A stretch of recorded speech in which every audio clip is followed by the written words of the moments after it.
BYD is the biggest and best-known Chinese electric vehicle maker, recently generating more revenue than Tesla globally. It certainly feels very luxurious. I wasn't necessarily expecting that. I'd heard that. Well, that's the thing. The BYD vehicles are just absolutely brilliant. They are definitely really competitive from a price perspective as well. And it means that when you experience that really high quality and that really lovely drive, the really beautiful interfaces, there's somewhat of a surprise that, oh my goodness, you're getting this for, a comparatively lower price point than you might expect. It's not just BYD. Chinese EVs have got a growing reputation for high-quality, competitive prices.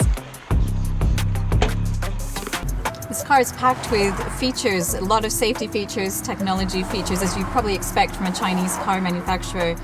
They're hoping that the European market will love all of these different features, but it is kind of complicated to get your head around at first. They reassure us that it's going to become intuitive. Salespeople will always talk up their product. But what explains that confidence? To find the answer, we headed to China. Just a few hours southwest of Shanghai is Leapmotor's production center.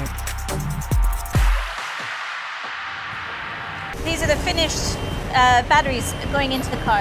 Yes. So we see how many of these go into the car? Just one? No, there are 4 big modules and 1 small module in one car. Batteries are not just the core technology of an electric car, but on average 40% of its cost. So how you make them and how efficiently has a big effect on the final price of a vehicle.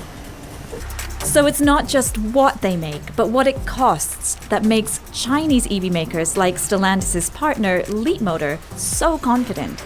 The Chinese, they have a 30% cost competitive edge in their sourcing compared to ours, which means if I compare the cost of our EVs to the cost of the Chinese EVs when they get out of their plant, they are 30% lower.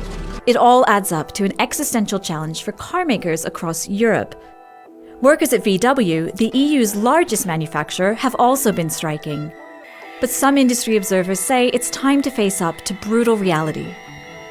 The future is electric. Electric motors are just, as a machine, they are so much more efficient. And if it's okay with people to import toxic fossil fuel that costs a lot of money and then refine it and then transport it and then put it in a car and then burn it once for a few thousandths of a second, and then it turns into a gas that's toxic. If that's okay, then I won't argue with you. But I think the arguments against that old technology now are overwhelming.